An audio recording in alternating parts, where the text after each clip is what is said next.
Hello दोस्तों, स्वागत है आपका इम्प्रेसिव लर्निंग के इस प्लेटफॉर्म पर। प्रीवियस लेक्चर में हमने उत्तराखंड में राज करने वाले शुंग राजवंश के बारे में जाना था, जिसमें हमने शुंग राजवंश के संस्थापक पुष्यमित्र शुंग को भी कवर करा था। तो आज के लेक्चर में हम उसके बाद शक राजवंश के बारे में आज कवर करेंगे। शक राजवंश भी उत्तराखंड में राज करने वाला एक शासक रहा था। ठीक है, तो शक राजवंश के बारे में आज हम यहाँ पर कवर करेंगे। देखिए, शक राजवंश को जानने से पहले हमें शकों के इतिहास के बारे में जानना आवश्यक है, क्योंकि जो शक राजवंश रहा था, जो शक लोग रहे थे, वे भारत के न होकर वे लोग कैस्पियन सागर के निकट रहते थे। तो हम शक राजवंश के इतिहास को, उनके जो आने का जो स्थान है, उसको एक मैप के थ्रू यहाँ पर कवर करेंगे, जो मैं पहले ही बना चुका हूँ। ठीक है, तो देखिए, जो इंडिया है, जो भारत है, वहाँ शक लोगों की जो आगमन हुआ वो कहीं ना कहीं कैस्पियन सागर के निकट से हुआ था। तो ये हमारा क्या है? ये हमारा कैस्पियन सागर है। इस कैस्पियन सागर के निकट से जो शक लोग थे वो भारत में आए थे। ठीक है, तो कैस्पियन सागर के निकट से ही शकों का आगमन भारत में हुआ था। अब देखो, ये जो कैस्पियन सागर है, इसी कैस्पियन सागर के निकट एक द्वीप हुआ करता था। कौन सा द्वीप? शाकल द्वीप। ठीक है, इस कैस्पियन सागर के निकट एक द्वीप हुआ करता था, जिसे मैंने बोला शाकल द्वीप। तो कैस्पियन सागर के निकट एक द्वीप हुआ करता था, शाकल द्वीप। इस शाकल द्वीप में कुछ लोग निवास करते थे। ये जो शाकल द्वीप था, इस शाकल द्वीप के निकट कुछ लोग क्या करते थे?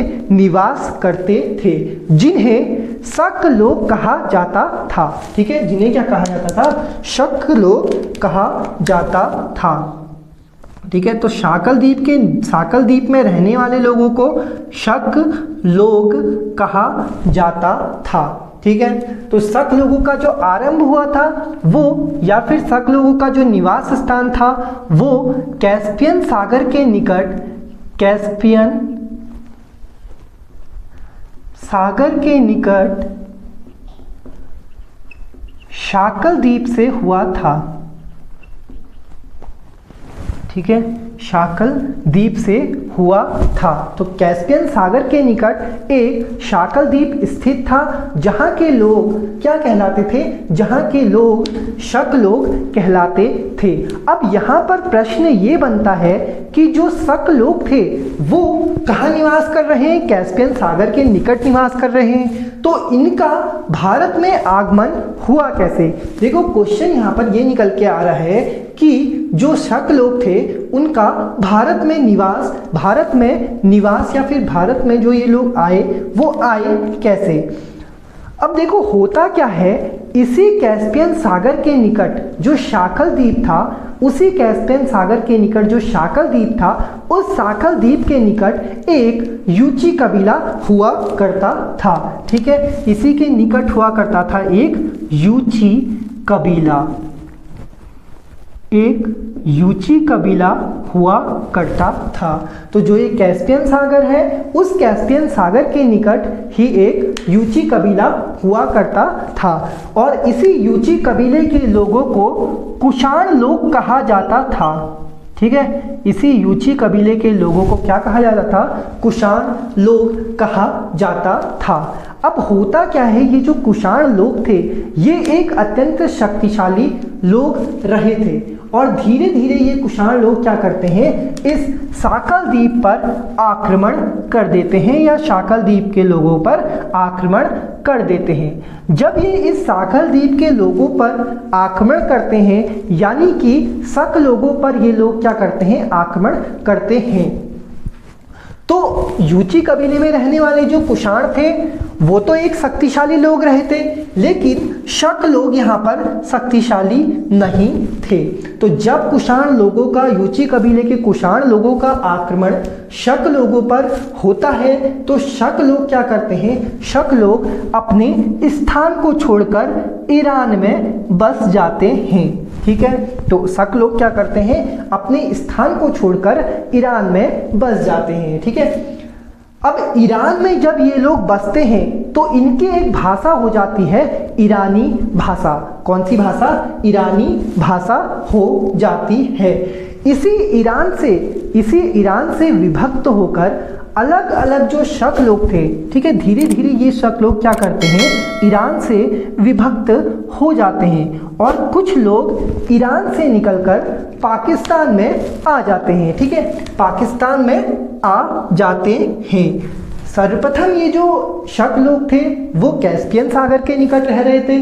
ठीक है, कैस्पियन सागर के निकट कौन लोग रह रहे थे, शक लोग रह रहे थे। बाद में जब कुषाणों का इन पर आक्रमण होता है, इन पर हमला होता है, तो ये लोग कहाँ आते हैं, ये लोग भागकर ईरान चले जाते हैं। ठीक है, ईरान से ही होकर ये लोग कहाँ, नज़दीक के क्षेत्र यानी पाकिस्तान में प्रवेश करते हैं और पाकिस्तान से ही होकर ये लोग भारत में आ जाते हैं। ठीक है, तो इतना आपको समझ में आ गया होगा कि जो शक लोग थे उनका इतिहास किस प्रकार का रहा था और क्यों ये लोग भारत में आए थे। तो शक लोगों का भारत में आने के पीछे जो सबसे बड़ा कारण रहा था वो रहा था कि कुषाण लोगों ने शक लोगों पर आक्रमण करा, जिस वजह से ये लोग ईरान आए और ईरान से होते हुए पाकिस्तान, पाकिस्तान से होते हुए भारत में प्रवेश कर गए।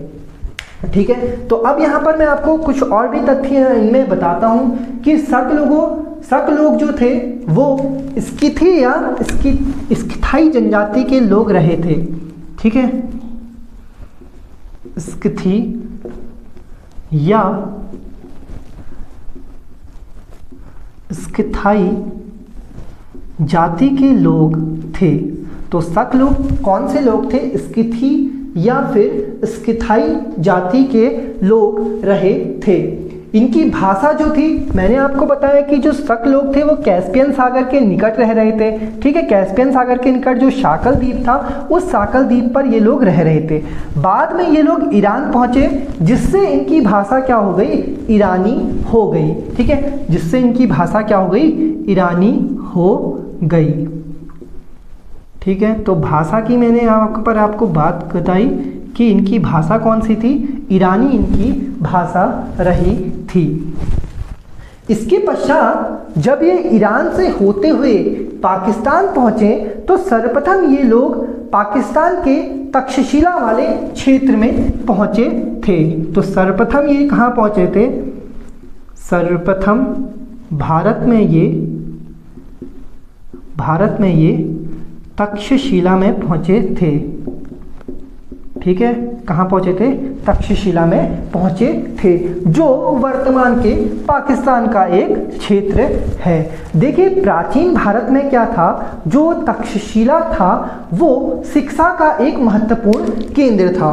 क्या था तक्षशिला, शिक्षा का एक महत्वपूर्ण केंद्र था।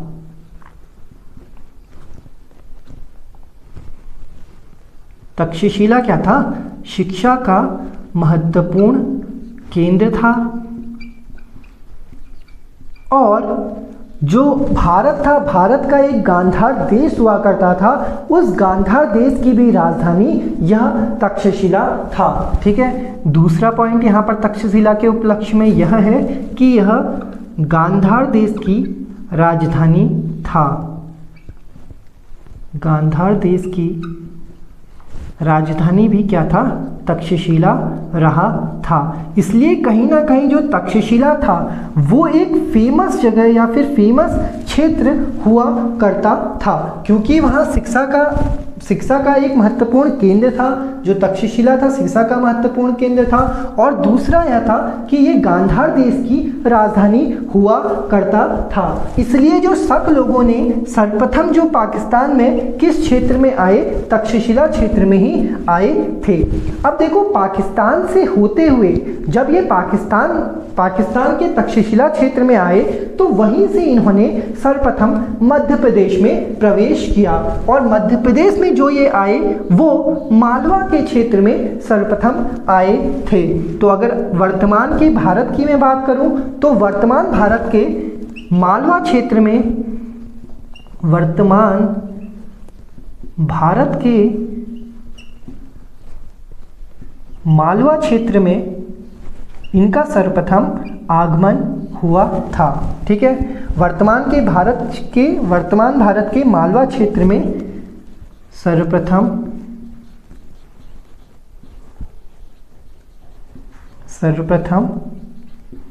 आगमन। ठीक है, तो इतना आपको समझ में आया कि जो शक लोग थे, शक जो जाति थी वो कैस्पियन सागर के निकट शाकल द्वीप में निवास करती थी, जहाँ के लोग शक लोग कहलाते थे।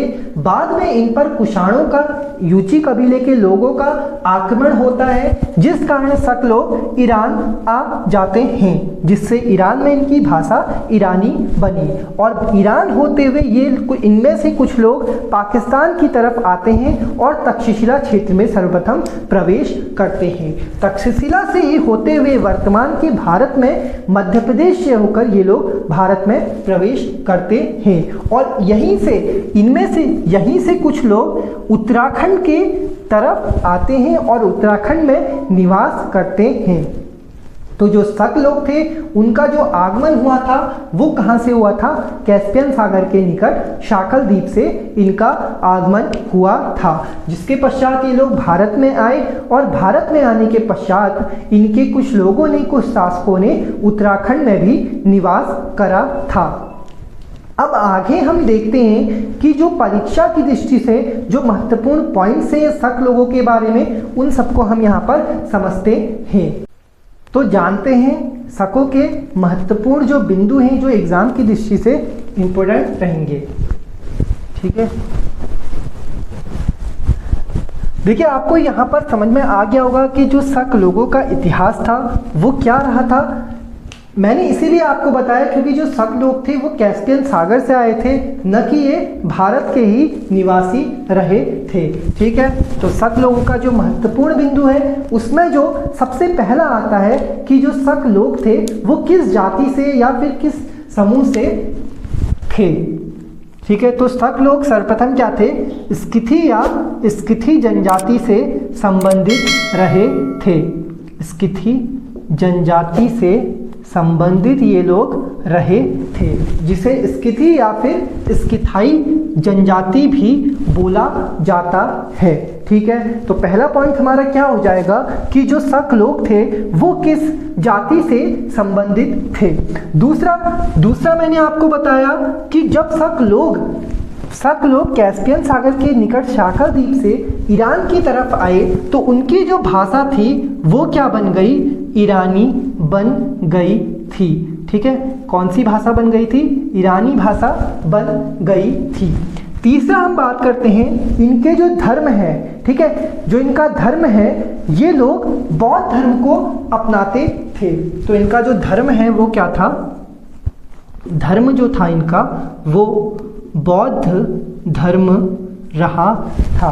ठीक है, शक जनजाति जो थी वो एक स्किथी जनजाति रही थी। स्किथी जनजाति के लोग रहे थे जिनकी भाषा ईरानी थी, और इनका जो धर्म था वो इनका बौद्ध धर्म रहा था। इसके पश्चात जो शक लोग थे उन्होंने ही उत्तराखंड क्षेत्र पर, जो हमारा उत्तराखंड का क्षेत्र था, इस उत्तराखंड के क्षेत्र में शक संवत का प्रचलन करा था।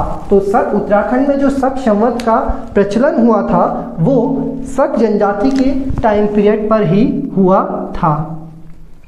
ठीक है, शक संवत का जो प्रचलन था या प्रचार था वो किसके काल में हुआ था? शक जाति के टाइम पीरियड पर हुआ था। ठीक है, जो शक संवत था, देखिए शक संवत के बारे में यहाँ पर मैं आपको और भी तथ्य बताते हुए चलता हूँ। जो शक संवत रहा था वो कनिष्क के द्वारा, ठीक है, शक संवत जो रहा था वो कनिष्क के द्वारा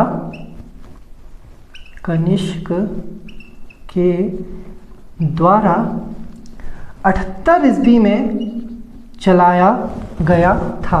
तो शक संवत का प्रारंभ जो हुआ था वो 78 ईस्वी में हुआ था, और उत्तराखंड में जो शक संवत का प्रचार प्रसार हुआ वो किसके टाइम पीरियड पर हुआ? वो हुआ था हमारे शक राजवंशों के टाइम पीरियड पर। इसी के पश्चात जो शक राजवंश के लोग थे वो अश्वपालक लोग रहे थे। ठीक है, अश्वपालक लोग रहे थे। तो अगर क्वेश्चन बने कि शक लोग किस जानवर को पालते थे या फिर कैसे लोग थे, तो उसका आंसर हो जाएगा अश्वपालक लोग।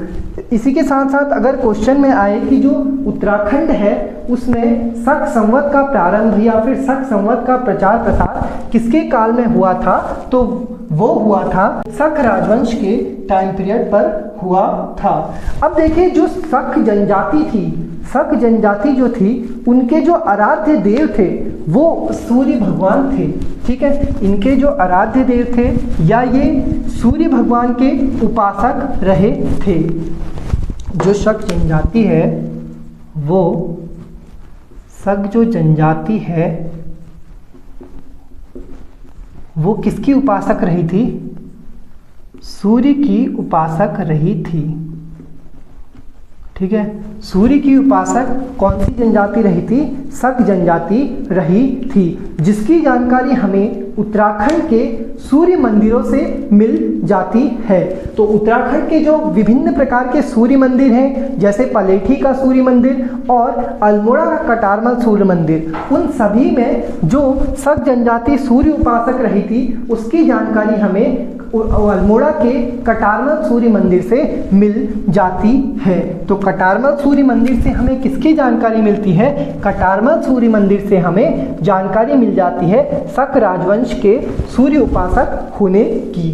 इसके साथ साथ जो हमारे इतिहासकार थे राहुल सांकृत्यायन, जो राहुल सांकृत्यायन हमारे इतिहासकार रहे थे, उन्होंने शक जनजाति को खसों के समान बताया। ठीक है, खसों के समान बताया गया था किसको? शक राजवंश को। अब मैंने आपसे यहाँ पर कहा कि जो शक लोग थे या फिर शक राजवंश था वो सूर्य का उपासक रहा था, यानी सूर्य भगवान उनके आराध्य देव थे, जिसकी जानकारी हमें कहाँ से मिलती है? जिसकी जानकारी हमें मिल जाती है किससे? अल्मोड़ा क्षेत्र के कटारमल मंदिर से। कहाँ से? अल्मोड़ा के कटारमल मंदिर से हमें इसकी जानकारी मिल जाती है। तो अल्मोड़ा के कटारमल क्षेत्र से हमें या फिर कटारमल मंदिर से हमें यह जानकारी मिलती है कि जो शक लोग थे वो एक सूर्य के उपासक रहे थे। ठीक है, तो इसलिए हमारा जो अल्मोड़ा का कटारमल सूर्य मंदिर वह भी बहुत महत्वपूर्ण है। तो सर्वप्रथम हम इसी अल्मोड़ा के कटारमल सूर्य मंदिर को भी यहाँ पर कवर कर लेते हैं। तो जानते हैं अल्मोड़ा के कटारमल सूर्य मंदिर को।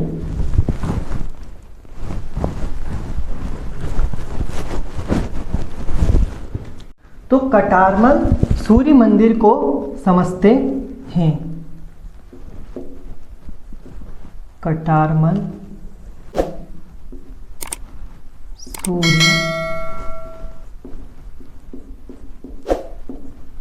मंदिर।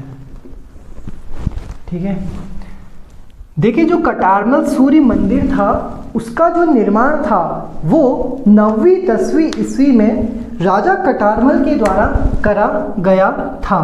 ठीक है, 9वीं 10वीं ईस्वी में राजा कटारमल के द्वारा,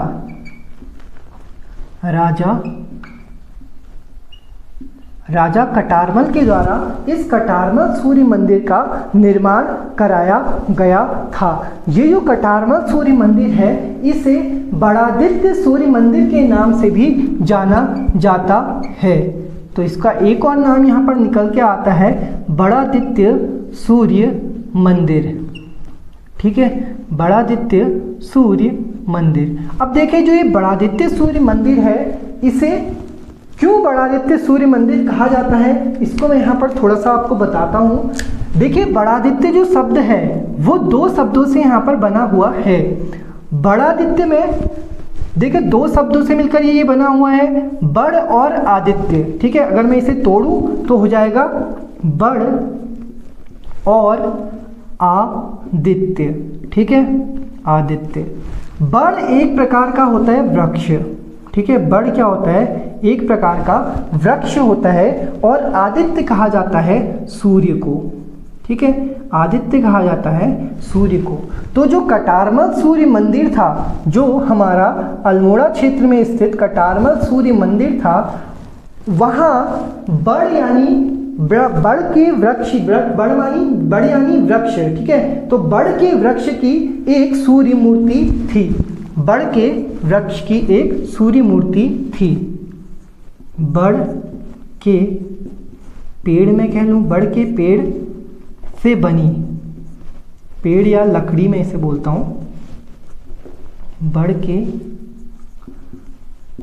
लकड़ी से बनी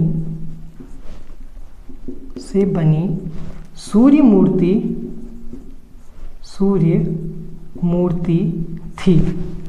ठीक है, तो कटारमल सूर्य मंदिर में जो बड़ का वृक्ष था उस वृक्ष की लकड़ी से बनी एक सूर्य मूर्ति बनी थी, जिस कारण इसे बड़ादित्य सूर्य मंदिर भी कहा जाता है। तो कटारमल सूर्य मंदिर को और क्या कहा जाता है, बड़ादित्य सूर्य मंदिर भी कहा जाता है। यह जो कटारमल सूर्य मंदिर है वो सबसे बड़े सूर्य मंदिर, कोणार्क सूर्य मंदिर के बाद का सबसे बड़ा मंदिर है। ठीक है, सबसे बड़ा जो सूर्य मंदिर है उड़ीसा के कोणार्क का सूर्य मंदिर, उस उड़ीसा के कोणार्क के सूर्य मंदिर के पश्चात जो नाम आता है वो आता है इस कटारमल सूर्य मंदिर का, जो समुद्र तल से, ठीक है, समुद्र तल से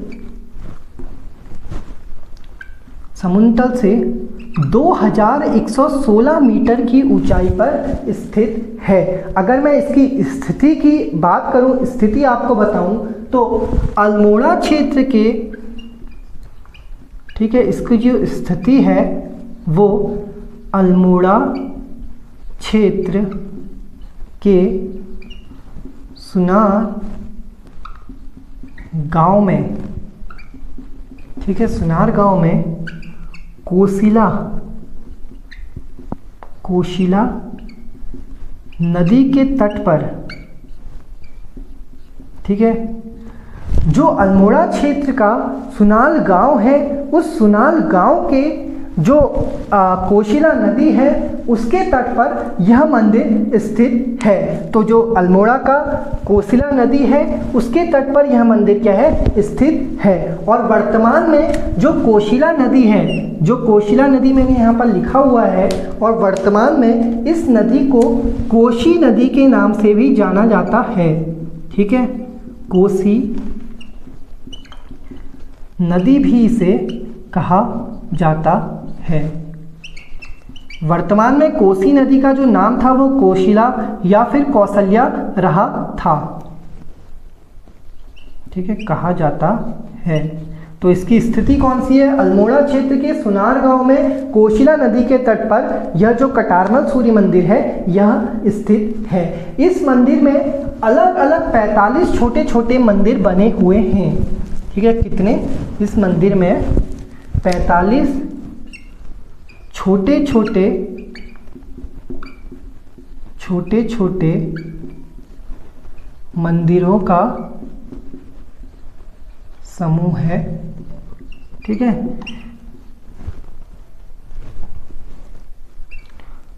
तो 45 छोटे छोटे मंदिरों का समूह इस कटारमल सूर्य मंदिर में हमें देखने को मिल जाता है। अब यह जो कटारमल सूर्य मंदिर है ये 9वीं और 10वीं ईस्वी में बना हुआ एक मंदिर है जिसकी शैली नागर, जिसकी जो शैली है वो नागर या फिर कत्यूर शैली के मंदिर हैं। ठीक है, कत्यूर शैली के मंदिर हैं। तो जो 45 छोटे छोटे यहाँ मंदिर स्थित हैं वह उन मंदिरों की जो शैली है वो नागर शैली या फिर कत्यूर शैली है। ठीक है, तो समुद्र तल से इसकी ऊंचाई कितनी है? 2116 मीटर की ऊंचाई पर यह मंदिर स्थित है। इस मंदिर में 45 छोटे छोटे मंदिरों का समूह है जिसकी शैली नागर है। इसके अतिरिक्त जो यह मंदिर है ये पूर्वाभिमुख, ठीक है, पूर्वाभिमुख,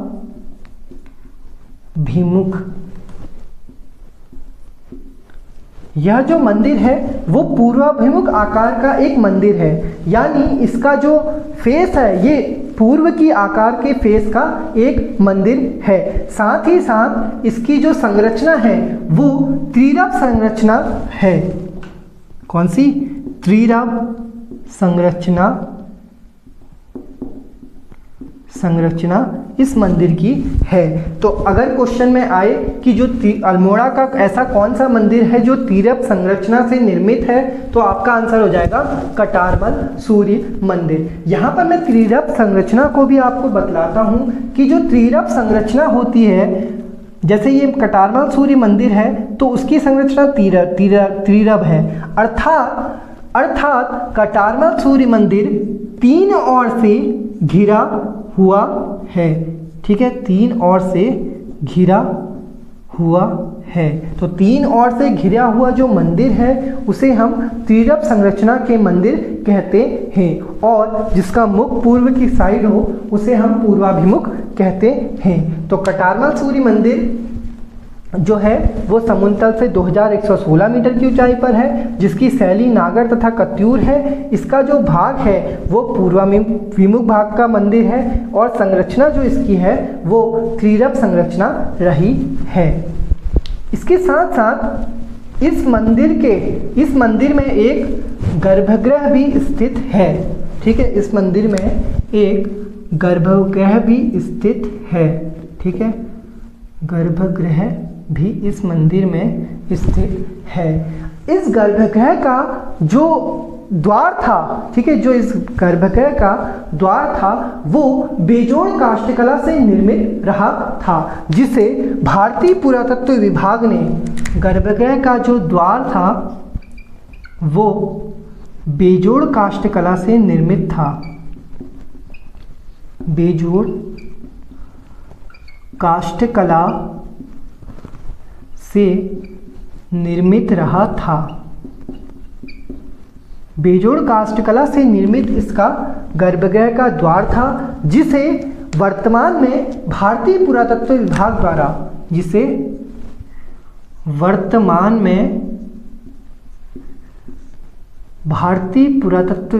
द्वारा, ठीक है,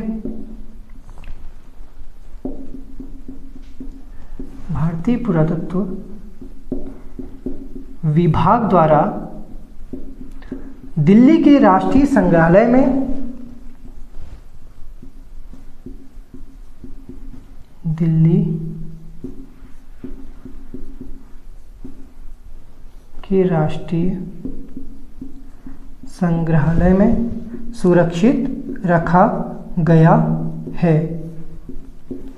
तो अगर आपका क्वेश्चन बने कि कौन से मंदिर का द्वार, ठीक है, कौन से मंदिर का द्वार भारतीय पुरातत्व विभाग द्वारा संरक्षित करा गया है, तो उसका आंसर हो जाएगा कटारमल सूर्य मंदिर के गर्भगृह का जो द्वार है वो दिल्ली के राष्ट्रीय संग्रहालय द्वारा सुरक्षित रखा गया है। इसके अतिरिक्त जो कटारमल सूर्य मंदिर था, ठीक है, जो कटारमल सूर्य मंदिर था उस पर 1743-44 में, ठीक है, 1743-44 में कटारमल सूर्य मंदिर पर 1743-44 ईस्वी में रूहेलों का आक्रमण हो जाता है। रूहेलों का आक्रमण हो जाता है। तो रूहेलों का आक्रमण इसमें 1743-44 ईस्वी में हुआ था, जिसके पश्चात इसका जो शीर्ष भाग है, ठीक है, जिसके पश्चात इसका शीर्ष भाग क्षतिग्रस्त हो जाता है। शीर्ष भाग क्षतिग्रस्त हो गया था, ठीक है, जिसके पश्चात इसका शीर्ष भाग जो था वो क्षतिग्रस्त हो गया था। तो जो उत्तराखंड में शकों के निवास की जो हमें जानकारी मिलती है वो हमें कटारमल के सूर्य मंदिर से प्राप्त होती है, और कटारमल सूर्य मंदिर से हमें शकों के निवास की, शकों के जो स्थान है उत्तराखंड में उसकी भी जानकारी मिलती है। तो हमने आज के लेक्चर में शक राजवंश को समझा, शक राजवंश को जाना, और यह भी जाना कि जो शक राजवंश था उनका इतिहास क्या रहा था, जिसमें हमने देखा कि जो शक राजवंश थे वो कैस्पियन सागर के निकट एक शाकल द्वीप में निवास करते थे, और उसी के समीप एक यूची कबीला हुआ करता था। उस कबीले के लोग कुषाण लोग कहलाते थे। इन कुषाणों का जब शकों पर आक्रमण होता है तो शक लोग कहाँ, ईरान आ जाते हैं, और ईरान से होते हुए पाकिस्तान, और पाकिस्तान से होते हुए ये भारत में प्रवेश करते हैं, जिसके बाद उत्तराखंड में भी कुछ शक लोग अपने पांव पसार लेते हैं। तो आज के लेक्चर में हमने शक राजवंश को कवर करा। नेक्स्ट लेक्चर में हम कुषाण राजवंश के बारे में जानेंगे। तो अगर आपको हमारी आज की वीडियो पसंद आई हो तो लाइक करें, शेयर करें और सब्सक्राइब करें। Thanks for watching.